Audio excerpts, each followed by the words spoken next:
साल के तीसरे महीने का आखिरी दिन था वो, और उस दिन की शाम कई वजहों से हमारे लिए कुछ अलहदा थी, कुछ मायनों से अहम भी। पहली तो ये कि उस तारीख की उस शाम से ठीक 7 साल पहले हम पहली बार मिले थे। यानी उस शाम हमें मिले हुए पूरे 7 साल होने वाले थे। हमारी पहचान के 7 साल, हमारी दोस्ती के 7 साल।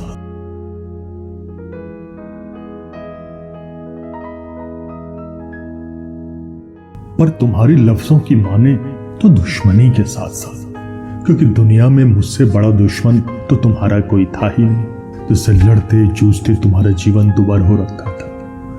हाँ, तुम्हारे शब्द हैं, और मैं पूरे यकीन के साथ कह सकता हूं कि इन शब्दों को पढ़ते वक्त तुम्हारे ओंठों पर वही तुम्हारी टिपिकल विजेता सी वाली मुस्कान होगी। मानो उस मुस्कान के साथ तुम कह रही हो, ठीक है कि मेरी चोरी पकड़ी गई, पर मैं वो मानूंगी नहीं, और सॉरी भी तुम्हें ही कहना होगा, क्योंकि तुमसे जीतना तो मेरा हक है। मेरी जान, तुम्हारा ये हक हमेशा कायम रहेगा।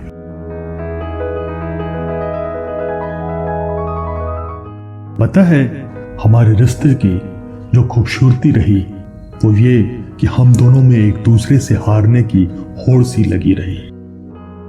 तुम और मैं एक दूसरे से हमेशा जानबूझकर हारते थे ताकि हम जीत सके। हमारा रूठना मनाना भी इधर ही था। जब भी लड़ाई थोड़ी लंबी चली तो दोनों में से कोई न कोई एक आकर पहले ही कह देता था, चलो सॉरी बोल दो, बात खत्म करो, पढ़ाई भी करनी है। और फिर बात ऐसे खत्म हो जाती थी मानो कुछ हुआ ही न था।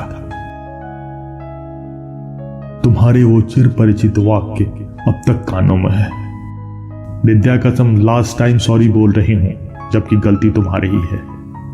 इसलिए मैं ये कहूं कि हमेशा मैंने ही सॉरी कहा तो ये झूठ होगा। सच तो इतर है, हमारे तुम्हारे समझ से परे भी।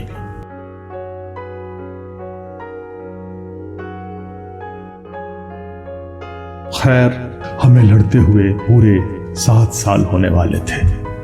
बहुत कुछ बदल गया था उन सालों में। तुम्हारी लाल नीली रिबन वाली 2 चोटी अब पोनी टेल में तब्दील हो गई थी। तुम्हारी किताबों का बस्ता अब डायरी या नोटबुक्स की शक्ल ले चुका था।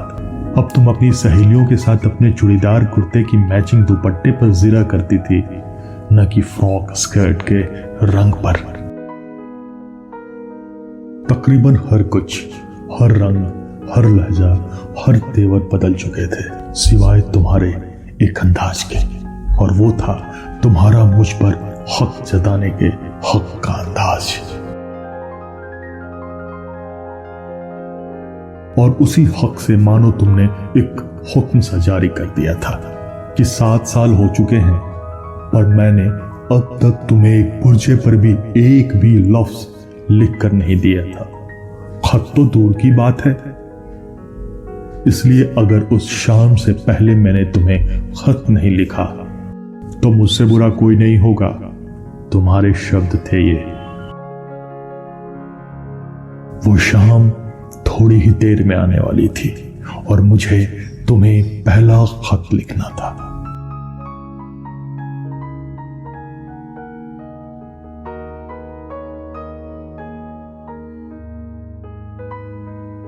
उसी दिन मुझे दिल्ली भी लौटना था।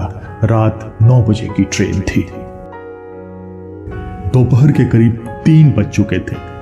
मेरी पैकिंग अभी खत्म नहीं हुई थी और मैंने खत लिखना भी शुरू नहीं किया था, जबकि 5 बजे से पहले मुझे तुम्हारे घर पहुंचना था, वो भी हमारे पहले खत के साथ।